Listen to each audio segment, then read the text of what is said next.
Welcome back to NTV Seeds of Gold, where we explore inspiring farming stories and practical tips to boost agriculture success. I am your host, Sheila Navafu, and I am thrilled to kick off the new year with an enterprise that is a little out there, but utterly impressive.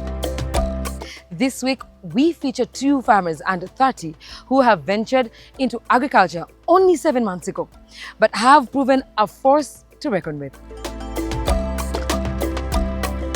Today, we are in Bulaga along Mitiana Road, diving into the world of herb farming. We will explore its importance and how to get started, and the lucrative opportunities it presents.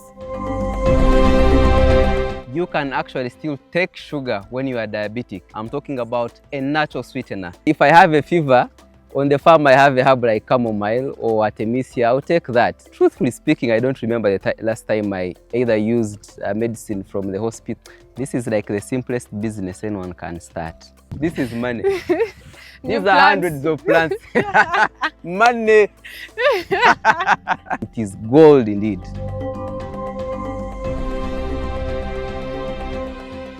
Meet Paul Orishago, co-founder of Garden of Blossoms.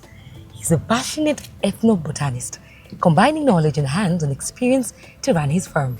Let's take in the knowledge. What we do here is that we grow herbs. If you want to know more about me, I studied natural medicine from Makerere University. I have practiced natural medicine. I've worked with the Ministry of Health and Natural Chemotherapeutics Research Institute as a research assistant. I've worked with Nela Organics as the head of the herbal department and also as the head of the women wellness department. And now I own a company also called Rich Naturals, which I'm also going to hear about, because now this at Garden of Blossoms, we feed in other companies. While we chatted with Paul, we wondered what sparked his interest in herb farming and what keeps him motivated in the field. So what inspired me, it's quite interesting. You see in the Bible, there are different calls. Some are called to be pastors, others are called to be prophets, others apostles. Now for me, my heavenly call, I believe it's natural medicine. So I'm called to do this. It's something that I developed from the early stages. I was actually already doing a course at Makerere University called biotechnology. But along the way, I couldn't, my energies were not really matching with the course. So there was this other course called ethnobotany where they do natural medicine. When you enter natural sciences, you see their display, you see so many products, people are already making money at campus. And for us, we're just there in the lab, just making things happen. And I'm like, why don't I try out this thing? So that's how I come up with a passion in natural medicine. But also, I had the chance to stay with my grandmother and grandfather. And you see, at 86, my grandfather would still ride a bicycle, for example, to town. From a village called Nyabushabi in Kabale to Kabale town, he would still go and graze his animals. So he was very energetic. Behind them was the use of natural medicine. They would, if I had a stomach ache, for example, they would go to the banana plantation and pick a herb and give me. If I have maybe eye pain, they pick a herb and give me. So I think also that had a role to play in what you finally see today, me as a herbal expert. Considering his expertise in herbal medicine, it gets us wondering when the last time he relied on conventional medicine treatment was. If I have a fever, on the farm I have a herb like chamomile or artemisia, I'll take that. So I will arrest it before it escalates. I actually, truthfully speaking, I don't remember the last time I either used medicine from the hospital or even visited the hospital, unless I'm maybe going to see another person who is sick in the hospital. For example, now like some of these spices, why should someone be buying oregano from the supermarket when you can actually grow it in a pot, yeah, at your place? Why should you, I'm not saying people should stop going to hospitals, but I mean, for me I have artemisia, where they make your medicine artemisinin, yeah? If I feel like I have a fever, I'll make 2 cups, I drink, and I'm good to go. You will not see me there. Instead, people are coming from there, they are coming to us, and we're actually giving them solutions. Paul is kind enough to take us through the process of growing herbs, during which we were able to gain insight on what the key considerations are, such as soil preparation, manure use. You see, natural medicine, I want it to be organic, but also done in the right way. So you talk about fertilizers, yes, we do use fertilizers, but these are natural fertilizers. We use compost, for example, to apply to our soil before we plant. Yeah, so it is very important. How we grow, of course, it's a process. You will start from what we call a mother garden. You bring one plant, and by the what you need is just one plant. For example, one dandelion plant can give me 1,000 new plantlets. So if I'm going out to just buy, or if I'm interested in this herbal medicine business, I'll just go and, for example, buy a seedling like of dandelion, which we sell at least 5,000 here, and then you will take it to your garden.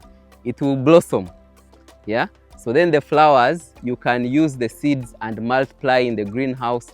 Then from the greenhouse, of course, you harden outside the greenhouse, you prepare the seedlings for the garden, and then you go to the garden and expand the farm. When we are forming the new plants after making cuts from the mother garden, from whatever plant, to multiply, you first need to prepare the soil where you're going to put those baby plants.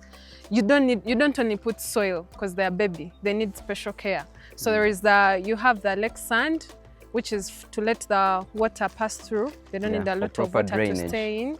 Then also the topsoil, which is the topsoil of normal soil. Uganda, we are lucky.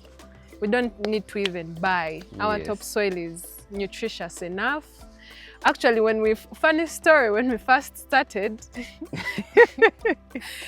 they called it black soil. Yes. So we look for black soil. What is black soil? We even went to the swamp to look for black soil. Yet they actually just mean topsoil, the loam soil. Then we also add the charcoal dust, which is lusenyente. And this is to make it more nutritious. Yes. Yeah, then you put in your potting bag.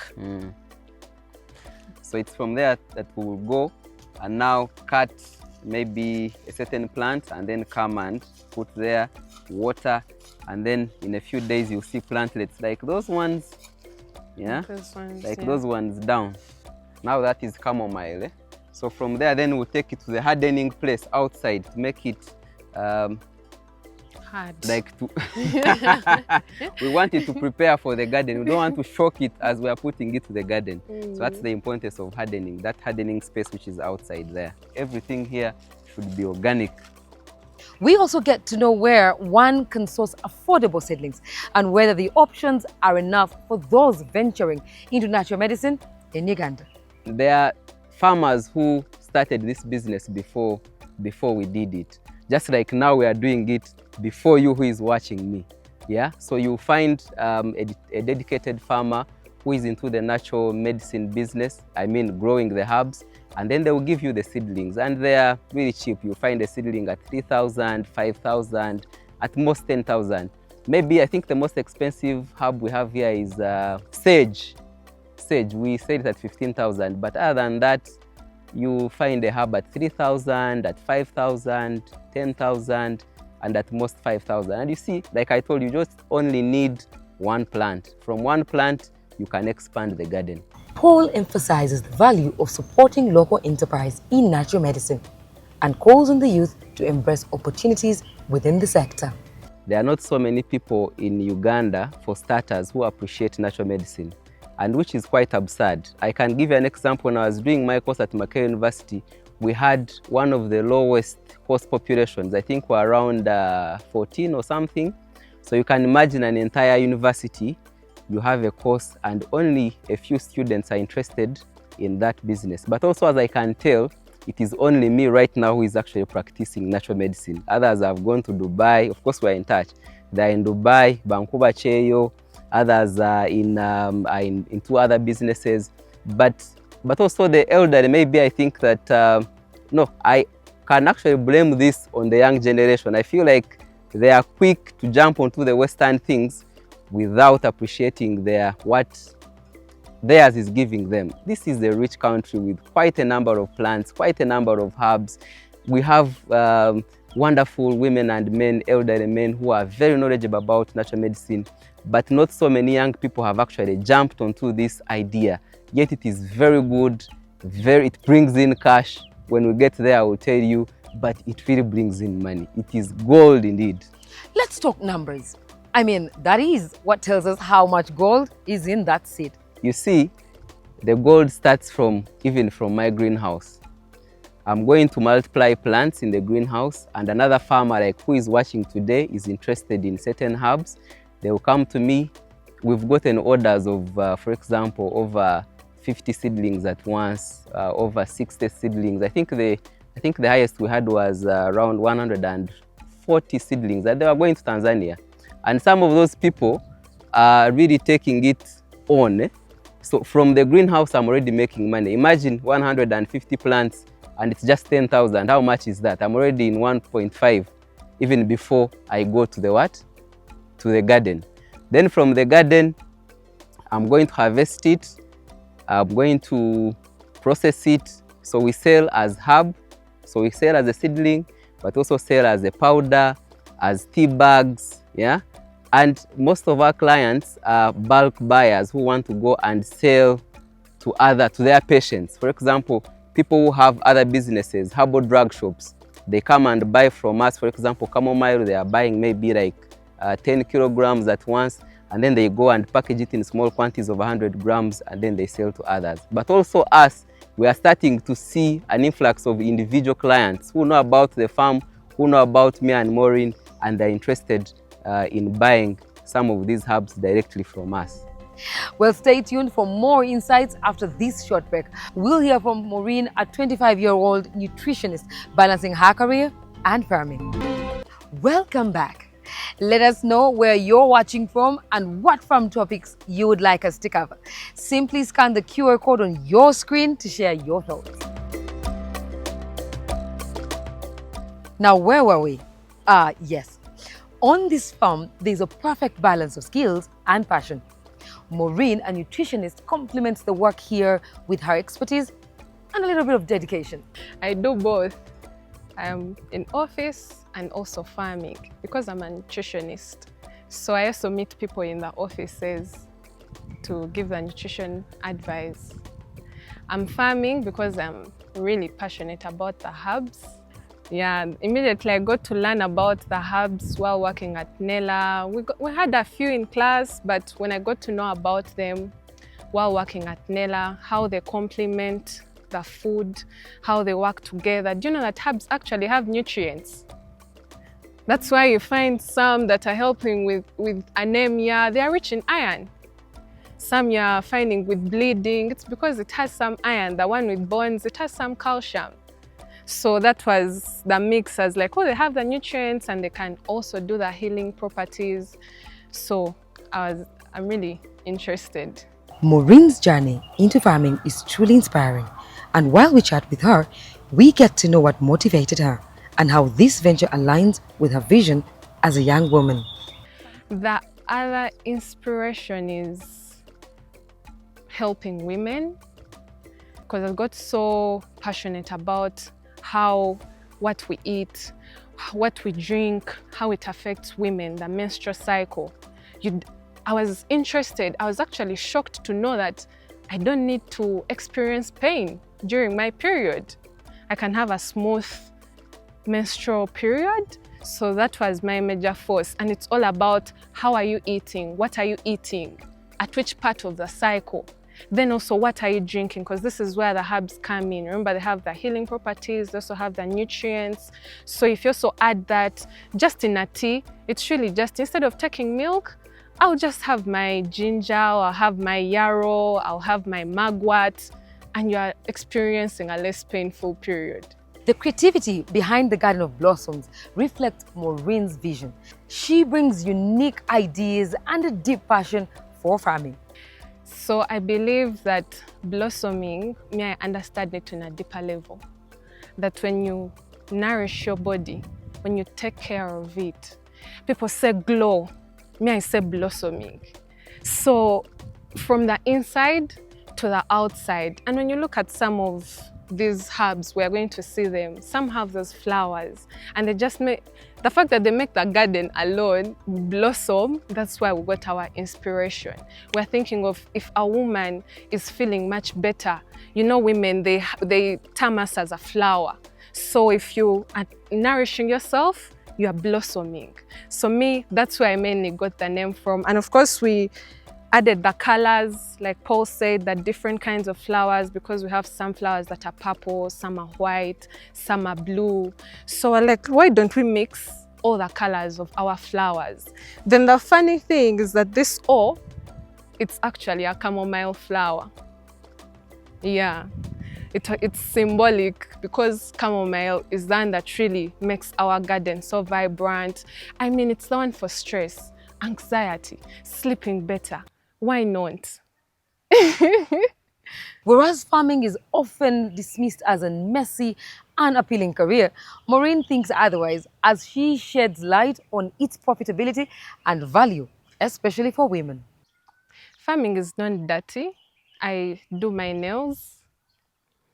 If you want to protect your nails, you can use gardening gloves. And they're honestly not expensive. So if you can manage to start up something of even 200,000, you can buy yourself gloves of 5,000 that you're going to use for a long while.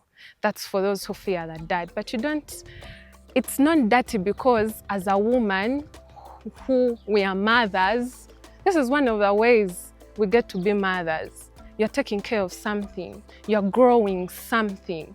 So don't look at it in that dirty way, look at it in a way of, it's my femininity thing, like I'm able to take care of something. And I honestly believe that every woman should have at least a small garden at home, because you're the pioneers of what people eat in your household. So you get to decide. And it starts from, if you have fresh things, your child is sick, cough, you're getting from your small garden. You need some spices to add in your food for the household to have nice food, you're getting the spices from your small garden. So even if you don't have a big garden, at least have something, look at it in a way of like, what am I feeding myself and my household? Because we want the best for all of us. We want to be healthy, we want to look good, we want to have nice skin, and it starts from inside and from these fresh things, because fresh things are the best. There is nothing better than something fresh, a fresh herb, a fresh fruit, a fresh vegetable. The farm's future looks promising with plans to expand into export. Paul also reveals potential collaborations with neighboring farmers. Where I see this farm in about 5 years, for example, for starters, we've already, a certain Russian has already contacted us and they're interested in herb export. Of course, now our quantities cannot sustain that, but you can already see where we are headed. We've just around 7 months into the business, and some people are already contacting us for export business. So I see ourselves with maybe, say, maybe more than 5 acres, 20 acres, yeah, of herbs that we're exporting all over the country, I mean all over the world, Europe, Australia. Actually, interestingly, those people are more interested in our herbs than we are. Shame upon us. Marketing plays a crucial role in your business. Me and Maureen, we are quite known in the health sector. Maureen is a dietitian and I'm a phytomedic, so we've dealt with quite a number of clients in the previous places we've been. Like I've said, I've worked with Ministry of Health, I've worked with Nela Organics, I've also run a company called Orish Naturals. So at first it was through those engagements where you meet a person and they know what you're doing and then you sell to them. And then it went to referrals. Now that one will say, this guy has this, so come and also buy this. And from there, we have communities for herbal medicine practitioners. We have WhatsApp groups that have over 250 people, and these are like three different groups. And these are bulk sellers. So we can also sell directly through those groups and engagements. But also social media has been a great deal. Yeah, so we're also selling through social media. I think those are now the ways where we are selling our products. From Paul, we sought a comparison between herb farming and formal employment.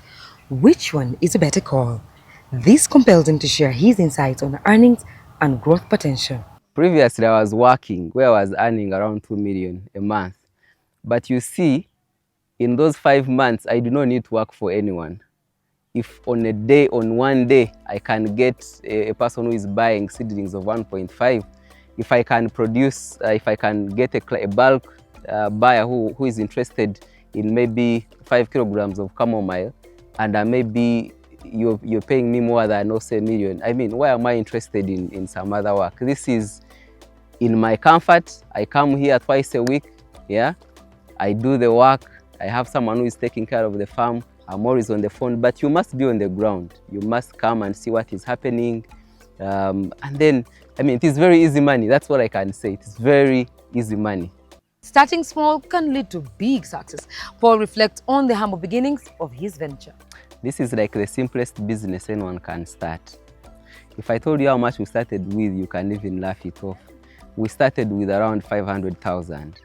But now you see we have a garden, we have a greenhouse, we have water tanks, I mean, we've expanded. For example, we have more than 50 herbs. But you can say, let me start with my 10 plants. You come to our farm, you buy, say, 3 seedlings of chamomile, 3 of dandelion, 3 of plantain, 3 of feverfew, and you go and you start your business. And you can start as small as a quarter an acre. Even that is actually very big. Some people are actually planting. Now there is a project which is being spearheaded by Maureen, my business partner, where we go to people's homes in like, if you have a compound, you call us, you interest us. I mean, you tell us what herbs you're interested in. We plant, we give you the seedlings, we plant them for you. She loves calling it your herbs to grow at home. So we come, if you're staying in town, you have a balcony, put some, you see, I see those sacks and people are growing vegetables. You can also put the herbs. Things like, this is called lemon balm, for example. Very good for sleep, yeah, very good for stress and anxiety, very good for thyroid issues, yeah. You just need one plant, put it in a pot, look after it, water it, enjoy the tea. Put in your cup when you're leaving home, enjoy it on at your workplace. As simple as that. Ulcers are a common health issue. Paul shares simple, natural solutions. Oh my God, there are so many herbs for ulcers.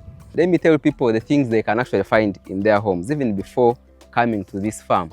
For example, did you know that cabbage juice is very good for ulcers? Yeah, cabbage juice. Another thing is guava leaf. If you have a guava plant at home, you can harvest mature leaves. This shouldn't be very old, but they also shouldn't be very young. So in the middle there. Boil and take as a tea, and no need for sugar. People love sugar these days. I don't know. We have a herb here called sweet herb. We should just give it to them and they start. That should be the sugar alternative. Yeah? And then you see matoke. If I peel it with my hands and cut it in small pieces, and then I'm going to dry it and then powder it into powder, then I'll just need to get a teaspoon and mix natural honey and just keep licking. Yes, very perfect for ulcers. Yes. So there are quite a number of herbs. Even at your home, there is this thing when you're walking and touches you. Okay, scientifically it's called Biden's spirosa. Blackjack. Yeah, blackjack. It is very good for ulcers. Sere. At the Garden of Blossoms, we have over 50 herbs. Yeah, over 50 herbs. Some of these are European herbs, yeah, which grow in Europe, but also others are naturally growing here. We have quite a number of herbs. I hope we are going to take them through the farm and they get to see these herbs and understand them and know what they do and how they can get them, because we want them to have them even at their homes. It shouldn't stop with me and a few people who have studied natural medicine. Everyone should have at least a herb or a spice in their kitchen or in their garden, in their compound. Here on NTV Seeds of Gold, we like to ensure that our farmers out there are getting the best guidelines for a bountiful harvest.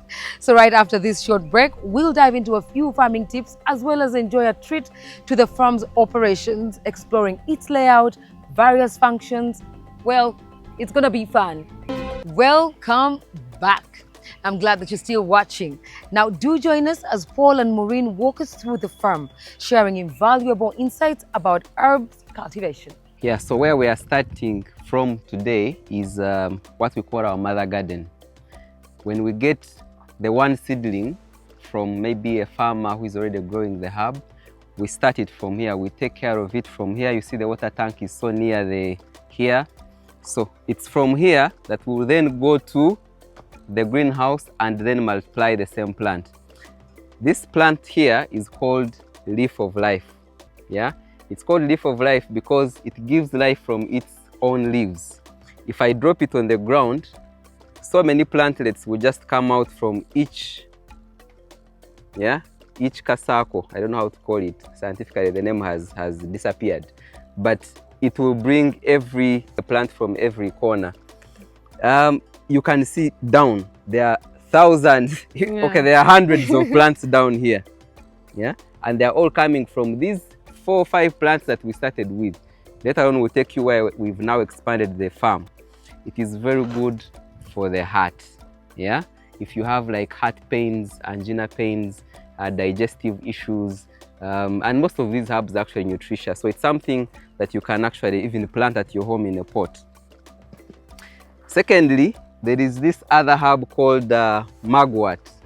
Now mugwort, this is a female herb. If you have menstrual pains, the cramps, but there is one particular aspect that I love about it, which is dreams. If you want to get a beautiful sleep with beautiful dreams, this is a herb that you're going to be putting in your tea.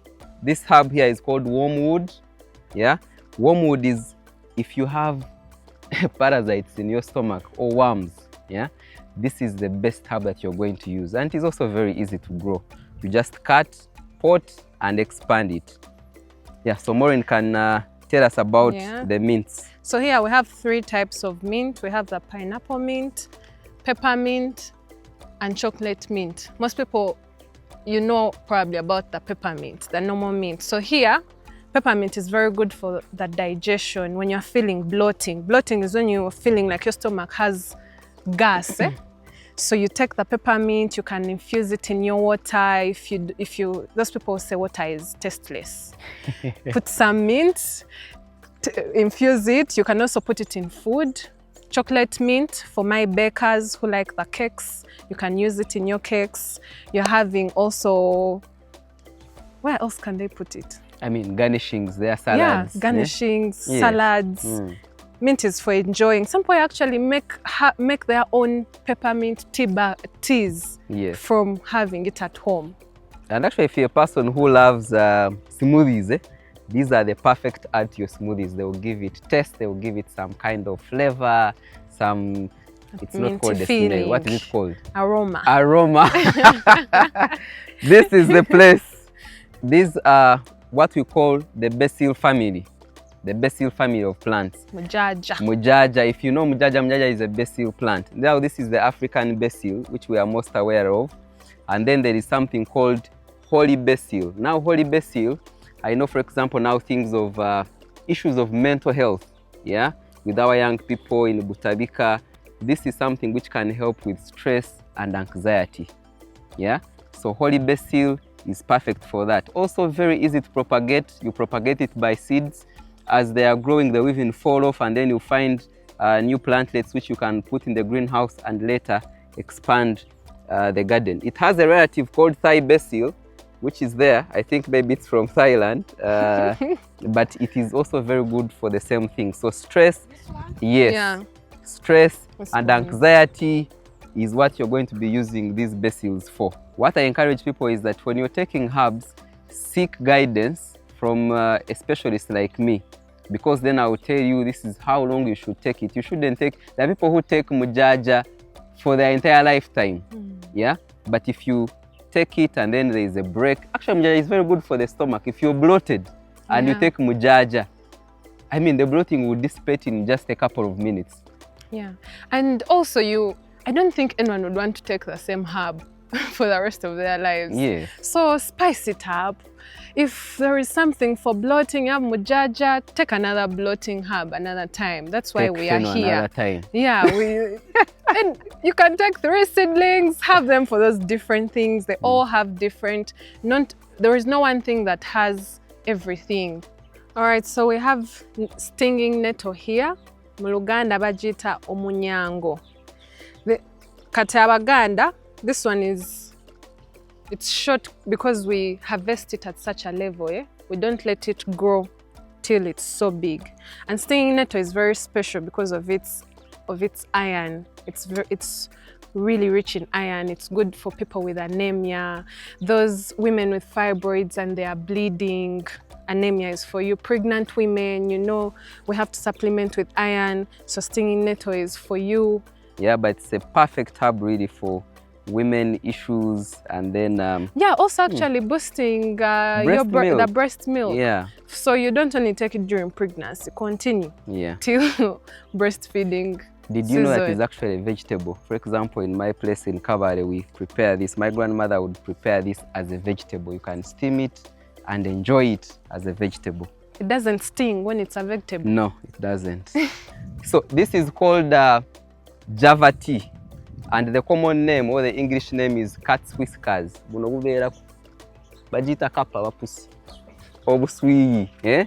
this is cat's whiskers. If you're looking for a herb for kidney health, yeah, you have maybe your kidney is struggling, you also want maybe to just detox it, or you have kidney stones, try Java tea. There is a herb we call spearmint. Now I know most of you know it for the kawowo, kalinga Pepsi. If you are using Pepsi. Colgate, you'll find that there is that flavor or that aroma of spearmint. But here we mostly grow it because of its importance when it comes to women wellness. Yeah, so people with PCOS, for example, who tend to have... What's PCOS? PCOS is where you find... because people who have PCOS, it's there's a certain doctor in Kampala who calls it the diabetes of the ovary.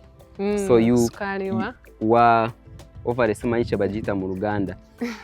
But usually you are not ovulating. The eggs mature, but the follicles can't open for the egg to move out. So such kind of women tend to have, for example, you find that they are like men. They have maybe beards, they have more male hormones. So they're missing their periods. Yeah, they are missing their periods. It is difficult for them to conceive. So this tones down or balances. It tends to tone down the male hormones. Yeah, so that's why mostly we are growing it here. But also people want to use it as a tea. We also have it in tea bag form. You can put as a tea or in your juices, in your smoothies, and enjoy it that way. I tell you, there is a scaffing here that grows even in people's homes. Yeah, the one, it's called mukowe wumbe. So now there is this one called mukowe wumbe. So let me touch it and you see what happens. You can see it is sleeping. Yeah. So it is responding to touch, and it is mostly good for nerves. Yeah. That's how